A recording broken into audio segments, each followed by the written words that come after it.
Admiral Kethavar stood on the bridge of his flagship, the Crimson Dawn, watching the stars drift past the massive viewing windows.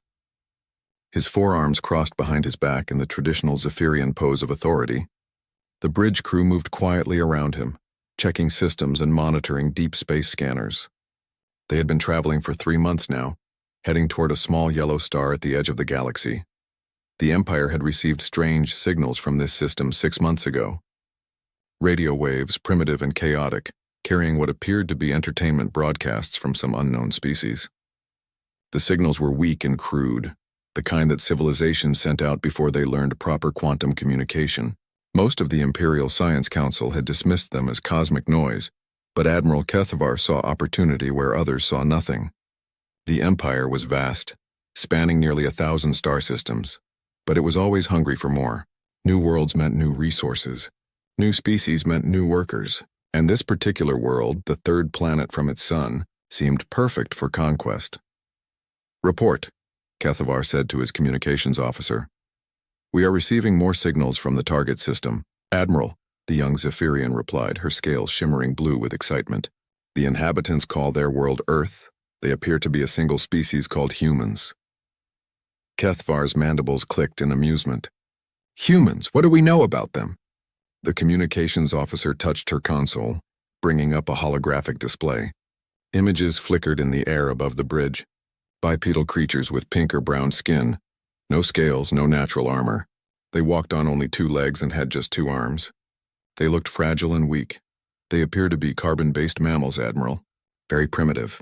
Our long-range sensors show they still use chemical propulsion for space travel. They have not even left their home system. Their weapons are crude projectile devices and chemical explosives. The Science Council has classified them as Category 7. Category 7, the lowest possible threat level. Kethavar had conquered Category 7 species before. It usually took less than a day. "How many ships do they have?" he asked. "A few hundred small vessels in orbit around their planet, Admiral. Nothing larger than a transport shuttle. No shields we can detect. No energy weapons. They appear to be completely defenseless." Kethavar studied the images more carefully. The humans looked so soft, so vulnerable. Their cities were spread across the surface of their world with no protective barriers. Their ships were metal tubes with fire shooting out the back. It was almost sad how primitive they were. "What about their population?" "Approximately 8 billion individuals, Admiral. They are divided into many small nations that frequently fight each other with their primitive weapons. They do not appear to have any unified government or military." Perfect. A divided species was always easier to conquer. Kethavar had seen it many times before. The locals would spend so much time fighting each other that they would never unite against the Empire. By the time they realized the real threat, it would be too late. "Admiral," another officer called from the sensor station, "we are detecting some unusual energy readings from the outer edges of the system." Kethavar turned his attention to the sensor officer. "Explain." "It appears to be some kind of space debris, Admiral. Very old, possibly abandoned. The energy readings are faint and irregular. Probably just stellar radiation interfering with our sensors. Threat level? None, Admiral. Whatever it is, it has been drifting in space for a very long time. Our computers cannot identify the design, but it shows no signs of active systems or weapons." Kethavar dismissed the report with a wave of his hand. Every system had old debris floating around. Asteroids, dead comets, ancient wreckage from forgotten civilizations. The galaxy was full of junk. "How long until we reach the target system?" 18 hours, Admiral. "Good. Send a message to the rest of the fleet. We will make this conquest a demonstration for the other worlds in this sector. I want every ship recording everything. When we are finished with these humans, the nearby systems will see what happens to species that resist the Empire." The communications officer nodded and began sending orders to the other ships in the fleet. 200 Imperial dreadnoughts, the pride of the Third Fleet. Each ship was 3 kilometers long and carried enough firepower to destroy a moon. They had shields that could stop a direct hit from a star's solar flare.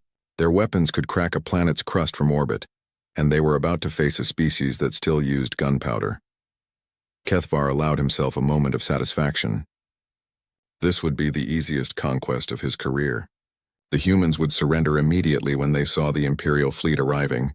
They would probably worship the Empire as gods. It had happened before with primitive species. "Admiral," the science officer called out, "I have finished analyzing the human broadcasts. Would you like to review their military capabilities?" "Proceed." The holographic display changed, showing images of human soldiers. They wore fabric uniforms and carried metal tubes that fired small metal projectiles. Their vehicles rolled on wheels or flew through the air with spinning blades. Everything looked ancient and crude. "They call their conflicts wars, Admiral, but their largest battles involve only a few thousand individuals. Their most powerful weapons can destroy single buildings, but they require large vehicles to transport them. They have no orbital defense platforms, no energy shields, no quantum weapons." Kethvar's mandibles clicked again. "What about their space capabilities?" "Limited to their immediate orbital area, Admiral. They have sent a few small probes to nearby planets, but these missions take years to complete. They cannot travel faster than light. They appear to be completely isolated in their home system. It was almost too easy. Kethvar had fought rebel fleets that put up more resistance than this would. The humans were so primitive that they probably did not even know other intelligent species existed. They would be completely shocked when the Imperial fleet arrived. "Prepare the standard surrender demand," Kethvar ordered. "Multiple languages, full-spectrum broadcast. Give them the usual options: immediate surrender and integration into the Empire, or total annihilation." "Yes, Admiral." Kethvar walked to the front of the bridge, looking out at the stars. Soon those stars would include another system under Imperial control, another primitive species serving the Empire. Another easy victory to add to his record. Behind him, his crew continued their work. Weapon systems powered up. Shields activated. Sensors scanned ahead for any surprises. But there would be no surprises. The humans were helpless. As the Imperial fleet moved through hyperspace toward Earth, none of them noticed the faint energy signature that had been following them for the past week. None of their advanced sensors detected the probe that had been watching them, learning their language, studying their tactics, and sending reports back to something very old and very patient. In the outer darkness of the solar system, they were approaching. The Zephyrian Empire was about to learn that sometimes the most dangerous enemies were the ones you never saw coming, and sometimes the most primitive-looking species were not primitive at all. In the cold darkness between Neptune and Pluto, something that looked like a piece of ancient space junk slowly opened its eyes. Not physical eyes, but sensors that had been sleeping for 300 years. The object was roughly spherical, about the size of a small moon, and covered in what appeared to be random metal debris and ice. To any passing ship, it looked like nothing more than an old asteroid that had collected garbage over millions of years. But inside that disguise was the most advanced piece of technology ever created by human hands. And at its core was a mind that had once belonged to Dr. Elena Vasquez, the greatest military strategist Earth had ever produced. Shepard, as the AI called itself now, had been sleeping for a very long time. Every 50 years it would wake up for a few days, scan the local area for threats, listen to radio signals from Earth, and then go back to sleep. For 3 centuries, nothing interesting had happened. Earth's radio chatter continued. The humans down there lived their lives completely unaware that their greatest protector watched over them from the outer darkness. But today was different. Today, Shepard's deep space sensors had detected something that made every circuit in its vast consciousness burn with sudden alertness. Ships. Alien ships. And they were heading directly toward Earth. Shepard began processing information at a speed that would have melted the circuits of lesser machines. In the first millisecond, it analyzed the approaching fleet's formation, ship designs, and energy signatures. In the second millisecond, it intercepted and decoded their communications. In the third millisecond, it had learned their language, studied their tactical patterns, and understood their intentions. The Zephyrian Empire. Shepard had been watching them for decades through intercepted transmissions. A typical galactic power structure, large, aggressive, and convinced of its own superiority. They had conquered hundreds of worlds through overwhelming force and terror.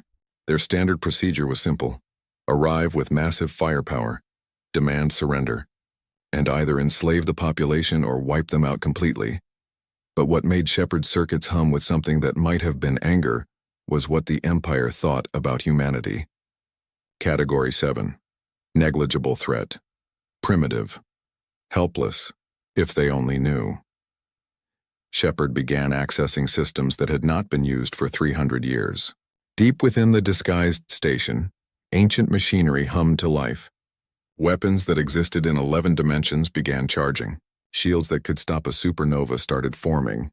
Computing systems that operated faster than light began running combat simulations. The truth was that humanity had left Earth long ago. Not in ships, but in a way that most species could never imagine. They had learned to transfer consciousness into quantum substrates that existed outside normal space and time.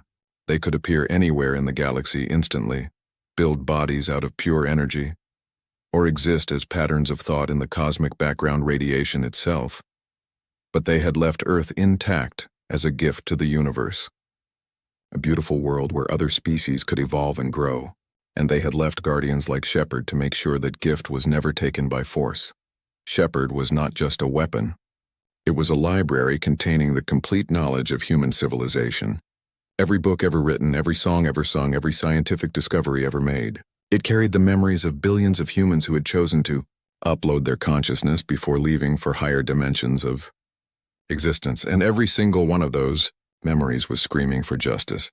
Shepard extended its sensors throughout the solar system, taking inventory of everything the Zephyrians might target. Earth's population had grown to 8 billion souls, living their lives in blissful ignorance of galactic politics. They had made progress since Shepard last checked. Cleaner energy, better medicine, the beginning of true artificial intelligence. In another few centuries, they might discover dimensional technology on their own. They deserved that chance. Shepard began deploying countermeasures that the Zephyrians could not possibly detect. Microscopic probes that could phase through matter, launched toward the approaching fleet. Quantum entanglement networks connected every major system in Earth's solar system. Gravitational manipulation fields began forming at strategic points throughout local space. The Zephyrians thought they were approaching a helpless world, defended by primitive rockets and chemical explosives. What they were actually approaching was a trap that had been waiting 300 years for someone stupid enough to threaten Earth. Shepard studied the enemy fleet more carefully. 200 dreadnoughts, each carrying approximately 50,000 crew members, standard Imperial design. Heavy armor, energy shields, plasma weapons, fusion bombs, impressive by galactic standards. Completely useless against human technology. But Shepard was not cruel. The uploaded consciousness of Dr. Elena Vasquez still remembered what it felt like to be human. It remembered compassion, mercy, and the value of life, even alien life. So Shepard began composing a warning message in perfect high Zephyrian, using idioms and cultural references that would make it clear this was not some primitive translation program. The message would be polite, firm, and completely clear about the consequences of continued aggression. Most species, when faced with a warning from technology they could not understand, would retreat and reconsider. Shepard hoped the Zephyrians would be smart enough to do the same. But just in case they were not, Shepard began preparing for war.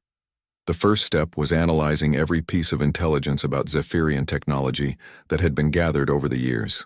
Their ships used standard fusion reactors for power. Their shields operated on predictable energy frequencies. Their weapons relied on basic plasma physics. Their computers used quantum processing that was advanced for their time, but laughably simple compared to human technology.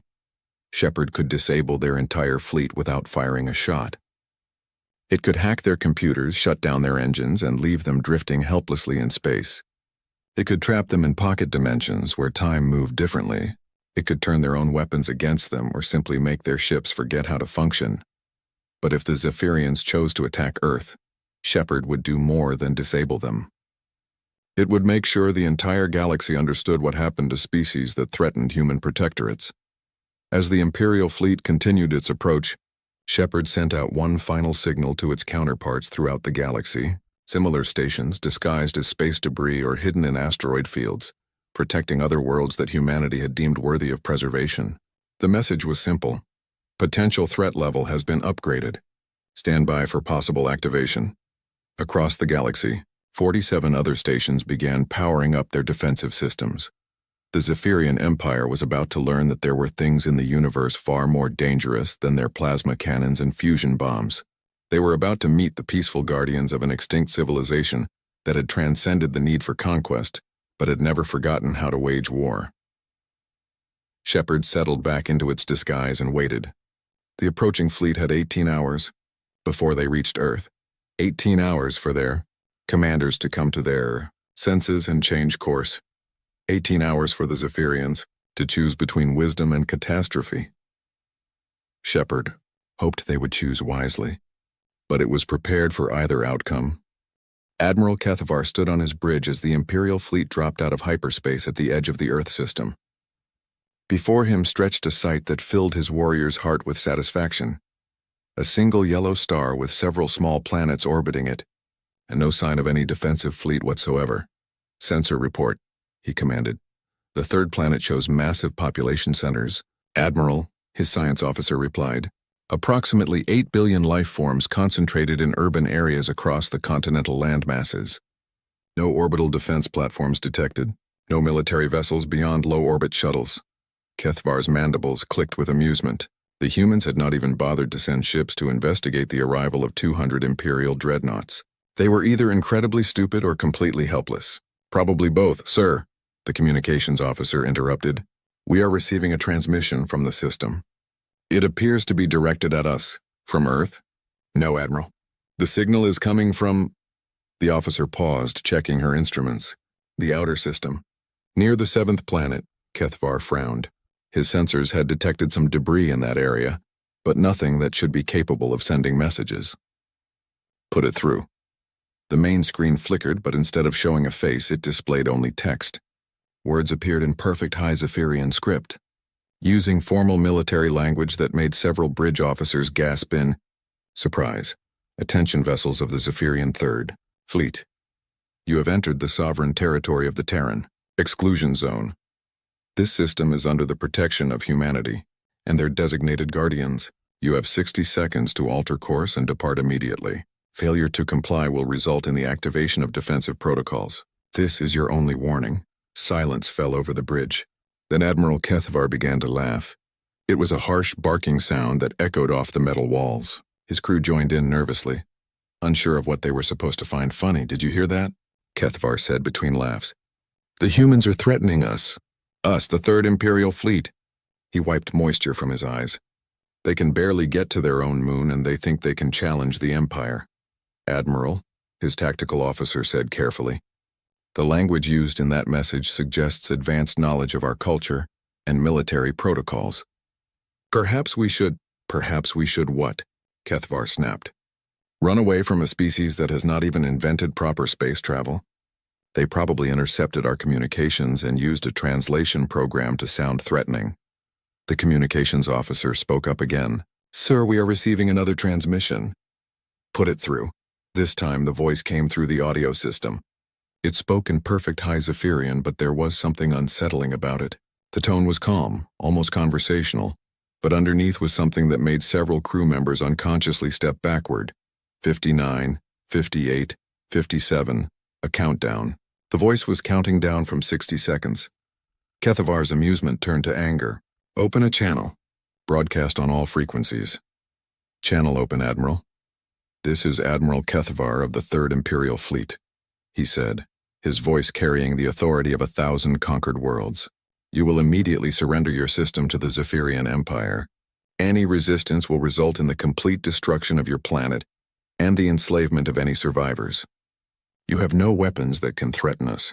You have no ships that can fight us. Submit now and we will allow your species to serve the Empire. Refuse and we will turn your world into a lifeless rock." The countdown continued without pause. 43, 42, 41.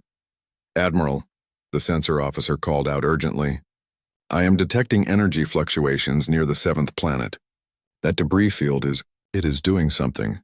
"Explain." "The energy readings are unlike anything in our databases, sir. Whatever is out there, it is powering up." Kethavar studied his tactical display. The debris field looked exactly the same as it had before, random chunks of metal and ice drifting in space. But his instruments were showing energy levels that should have been impossible for something that size. 28, 27, 26. "Sir," the communications officer said, her voice shaking slightly. The voice is now speaking in multiple languages simultaneously. "I am detecting transmissions in Alteran, Vorthan, even ancient Cree dialects. It is speaking to each crew member in their native language. That was impossible. The Empire used dozens of different species, each with their own language and cultural background. No translation system could handle that many languages at once, especially not languages that had been dead for centuries. 15, 14, 13. Admiral, orders? The tactical officer asked. Kethavar looked around his bridge. His crew was staring at him, waiting for commands. 200 of the Empire's finest warships surrounded his flagship, ready for battle, and somewhere in the darkness near the 7th planet something was counting down to, "What, power all weapons," he said finally. "Target the 3rd planet's major population centers. If they want to play games, we will show them what happens to species that defy the Empire. Weapons powered and ready, Admiral. 5, 4, 3. The voice had no emotion in it at all now. It was simply stating facts like a computer reading numbers. 2, 1, silence. Then the voice spoke again, and this time it seemed to come from inside each crew member's head, speaking directly to their minds in words they understood perfectly. Protocol Omega-7 is now active. You chose poorly, Admiral. The sensor officer screamed. The debris field is... It is not debris. On the main screen, the image of space near the 7th planet began to change. What had looked like random chunks of metal and ice was unfolding like some vast metallic flower. Pieces that had seemed separate were revealing themselves as parts of a single, enormous structure. As it continued to unfold, it became clear that they were looking at something that dwarfed even their largest dreadnoughts. "What is that thing?" someone whispered. The structure finished unfolding, revealing itself as a sphere covered in geometric patterns that hurt to look at directly. It was easily 50 kilometers in diameter, and it was doing something to space around it. The stars were bending, light was moving in directions that defied physics, and reality itself seemed to be twisting. "Energy readings are off the scale, Admiral," the science officer reported. "That thing is generating more power than our entire fleet combined." "All ships open fire," Kethavar shouted. "Destroy that thing before it can attack." 200 Imperial dreadnoughts fired as one. Plasma beams that could melt mountains, fusion missiles that could crack continents, and particle weapons that could split atoms all converged on the mysterious sphere. None of them reached their target. The weapons simply vanished as they approached the sphere, disappearing into folds in space that opened to swallow them. Some beams seemed to turn around and head back toward their origin points before winking out of existence. Others appeared to pass through the sphere without affecting it at all. "Impossible," Kethavar breathed. Then the sphere began to move toward them, not through space but through dimensions that the Empire's sensors could not even detect. As it moved, it spoke again. And this time its voice carried across every communication channel in the fleet simultaneously. "I am Shepard, guardian of Earth and protector of humanity's legacy. You were warned. You chose aggression over wisdom. Now you will learn why that was a mistake." Admiral Kethavar watched his sensor displays in growing horror as the readings showed impossible things. The sphere was not just moving through space, it was rewriting the fundamental laws of physics as it traveled, and it was heading directly for his fleet. What happened next would be remembered throughout the galaxy as the day physics decided to take a vacation. Shepard reached out with technology that existed in dimensions the Zephyrians had never imagined. The first ship to experience humanity's true power was the destroyer Void Hunter, positioned at the edge of the Imperial formation. One moment it was there, its hull gleaming under the light of Earth's sun. The next moment its crew watched in paralyzed horror as their ship began to come apart. But it was not destruction in any sense they understood. The hull plates separated cleanly, revealing the interior structure beneath. Then the internal components began to separate as well, each piece floating away from the others with mathematical precision. Within seconds, the entire ship had been disassembled down to the molecular level. Its 60,000 tons of metal and technology spread out in a perfect geometric pattern that stretched for several kilometers. The crew found themselves floating in small bubbles of atmosphere, completely unharmed but watching their ship exist as an exploded diagram in space.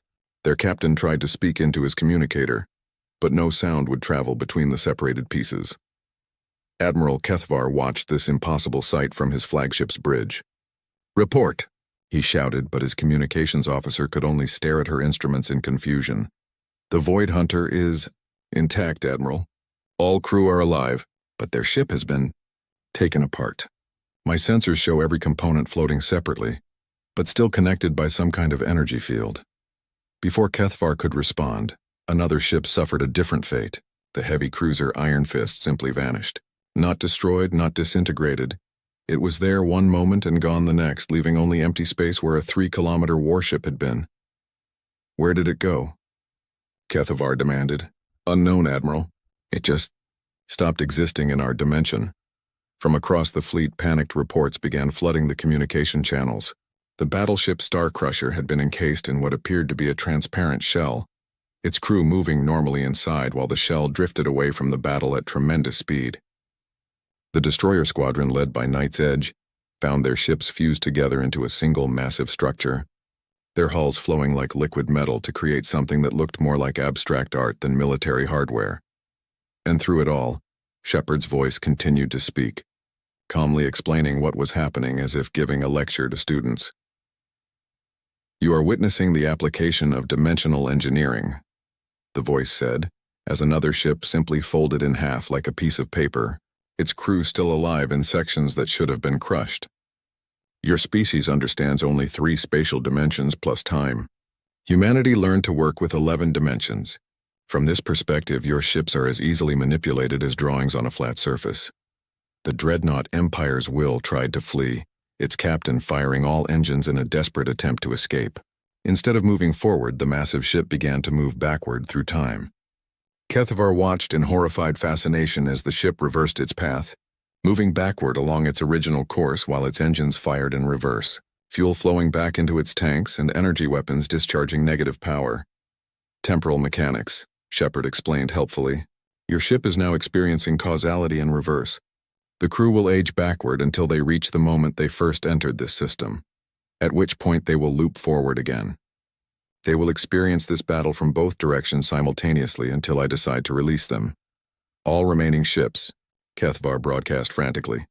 Full retreat! Emergency jump to hyperspace, but as his ships tried to engage their faster-than-light drives, they discovered that space itself was no longer cooperating. Hyperspace had been locked out of this region of reality. The quantum tunnels that allowed rapid travel between stars had been sealed by mathematics that existed beyond Zephyrian understanding. You cannot leave, Shepard said simply. This space is now isolated from the rest of the galaxy until I choose to reconnect it. Your friends cannot help you. Your Empire cannot send reinforcements. There are only 2 entities in this pocket of reality, you and me. The flagship Crimson Dawn shuddered as something impossible happened to the space around it. The ship stretched, becoming longer and thinner until it resembled a metal ribbon floating in space. The crew found themselves spread out along this ribbon, each person occupying their original position relative to everyone else. But now the bridge was several kilometers away from the engine room. Admiral, the tactical officer called out, his voice somehow still reaching Kethvar despite the distance. Nothing is working. Our weapons pass through targets without hitting them. Our shields are somehow protecting the enemy instead of us. Our computers are calculating that we are winning a battle we are clearly losing. Kethvar looked at his tactical display and felt his sanity beginning to crack. The screen showed that his fleet was completely intact and winning decisively against an enemy that did not exist. But through the bridge windows he could see his ships being rearranged like toys in the hands of an incomprehensibly advanced intelligence.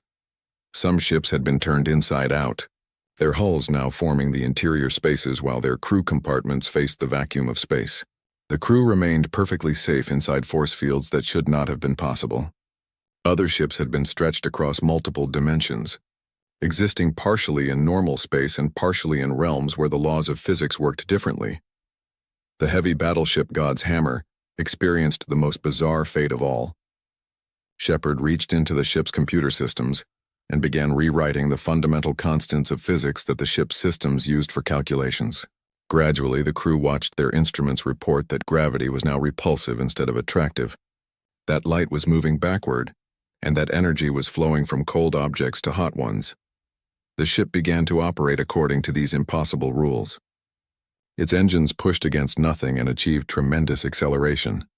Its weapons fired beams of darkness that illuminated targets by removing light from them. Its crew found themselves getting warmer when they touched cold objects and cooling down when they approached heat sources. This is a demonstration, Shepard explained as the reality-defying display continued. Your empire conquers through superior firepower and numbers, but superiority is always relative to a species that has mastered the fundamental structure of reality itself. Your most advanced technology is no more threatening than sticks and stones. In 17 minutes, the entire Third Imperial fleet had been defeated without a single ship being destroyed and without a single crew member being killed. They had been outmatched by technology so advanced that it was functionally indistinguishable from magic. Their weapons had been turned into art projects. Their ships had been transformed into impossible geometric shapes. Their understanding of physics had been politely but firmly corrected.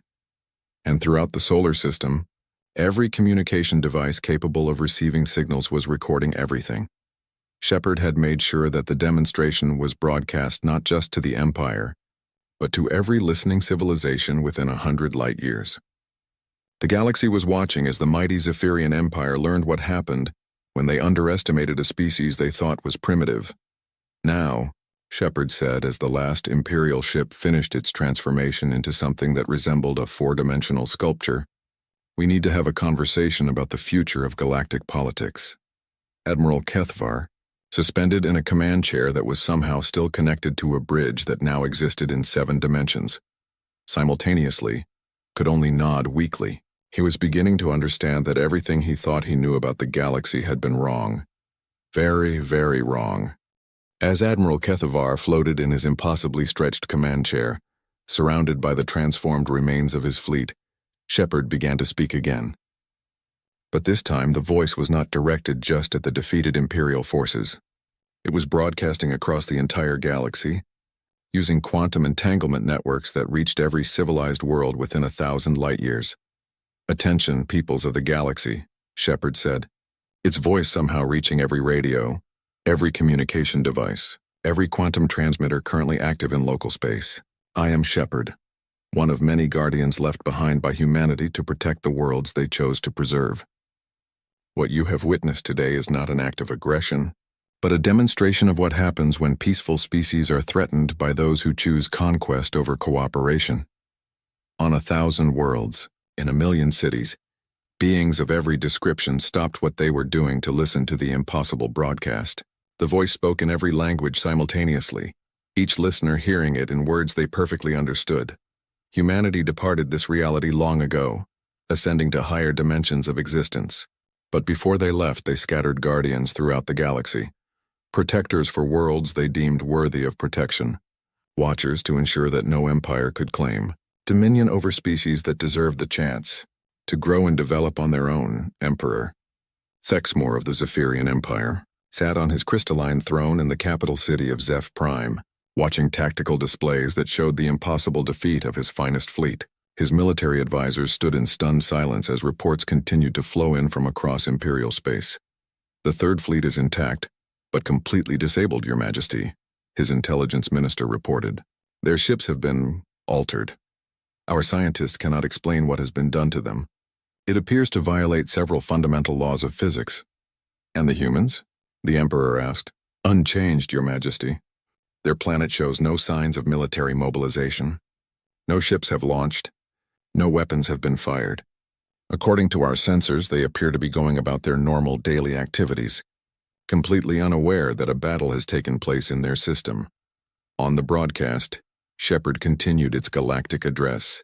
The Zephyrian Empire classified humanity as a Category 7 threat based on their observation of human technology. They saw chemical rockets and projectile weapons and assumed they understood human capabilities. This was their mistake. Humanity's true power was never in their weapons or their ships. It was in their ability to think beyond the limitations that constrain other species. The voice paused, and across the galaxy, beings held their breath. I am now transmitting complete technical specifications for all Zephyrian military technology, Shepard announced. Shield frequencies, weapon designs, ship schematics, tactical doctrines, and the locations of every Imperial military installation. This information is being distributed freely to every resistance movement, every rebel faction, and every independent world that has suffered under Imperial rule. Emperor Thexmor watched in horror as his intelligence minister confirmed the transmission. Every secret the Empire possessed was being broadcast openly across the galaxy. Resistance groups that had been hiding in the shadows for decades now had access to information that would let them strike at the heart of Imperial power. But this is not an act of revenge, Shepard continued. It is an educational opportunity. The Zephyrian Empire, like many galactic powers, operates under the assumption that might makes right, that superior technology and overwhelming force can substitute for wisdom and cooperation. Today's demonstration proves that this assumption is false. On his twisted bridge, Admiral Kethvar found his voice. What do you want from us? Nothing, Shepard replied. Humanity wants nothing from any species except the freedom to let other worlds develop naturally. But since you asked the question, I will answer it fully. The sphere that contained Shepard's consciousness began to change shape again, unfolding into new configurations that hurt to look at directly. As it transformed, holographic displays appeared throughout the galaxy, showing detailed images of other systems, other worlds. What you see now are the locations of 47 other Guardian stations throughout this region of the galaxy. Each one is similar to me, a consciousness uploaded from humanity's greatest minds, equipped with technology that your species cannot comprehend, and dedicated to protecting the worlds in their care. The images showed systems that every galactic power recognized, critical trade routes, strategic military positions, resource-rich worlds that empires had fought over for millennia. And in each system, hidden among asteroids or disguised as space debris, was something that looked exactly like the sphere that had just dismantled the Imperial fleet. For 300 years, your ships have passed within scanning range of these Guardians without detecting them, Shepard explained. Your empires have fought wars in systems where humanity's protectors watched silently from the shadows. You have built your civilizations believing you were the masters of your own destiny, never realizing you were being observed by intelligences that could have ended your existence with a thought. Emperor Thexmore felt his legs give out beneath him. He slumped onto his throne, staring at tactical displays that showed his empire was completely surrounded by sleeping giants. Every major Imperial system had one of these Guardians nearby. His military had unknowingly been under observation by entities that could destroy entire fleets without effort. But humanity is not interested in ruling the galaxy, Shepard continued, its voice somehow conveying both immense power and gentle compassion. They ascended beyond the need for physical dominion. They left these worlds as gifts to the universe, places where new species could evolve, where existing civilizations could grow and develop without interference. The holographic displays shifted, showing images of Earth itself. Cities full of humans going about their daily lives, children playing in parks, scientists working in laboratories, artists creating beautiful works, people living in peace, completely unaware that they were protected by technology beyond imagination. Earth's children will discover the truth about their guardians when they are ready, Shepard said. Perhaps in a few centuries when they develop their own dimensional technology. Perhaps sooner, if they prove themselves wise enough to handle the knowledge. But until that day, they will remain under protection. Admiral Kethvar tried to process what he was hearing. You are saying that humanity has been watching us? All of us. Learning from you, Shepard corrected. Humanity learned much during their time in this reality. They learned that intelligence takes many forms, that wisdom can emerge from any species, and that the universe becomes more beautiful when different kinds of minds are free to explore their own potential.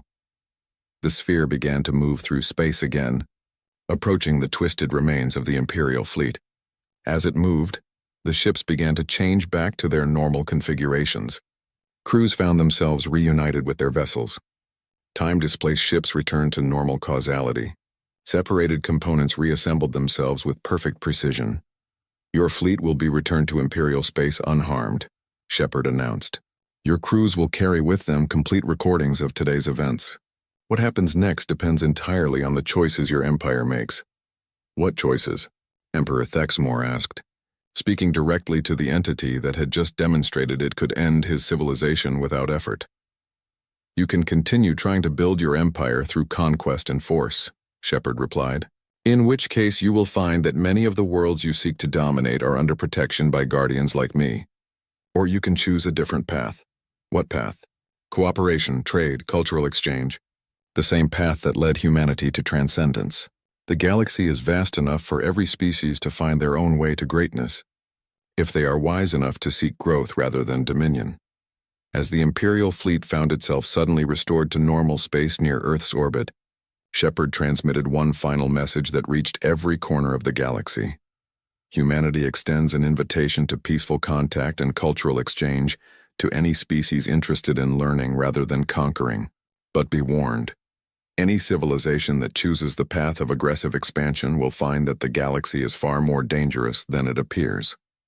We are not the only species to have transcended your level of technology. We are simply the most patient. The choice is yours. On Zeph Prime, Emperor Thexmore stared at reports showing rebellion breaking out across his empire as resistance groups used the technical information Shepard had provided. His advisors argued about military responses, but the Emperor knew the truth. The Zephyrian Empire had just learned that everything they thought they knew about the galaxy was wrong. They were not the apex predators they believed themselves to be. They were children playing with toys in a universe full of entities so advanced that their existence was barely detectable. And somewhere in the outer reaches of the Sol system, Shepard resumed its patient watch over Earth, waiting for the day when humanity's children would be ready to learn the truth about their heritage. The galaxy would never be the same.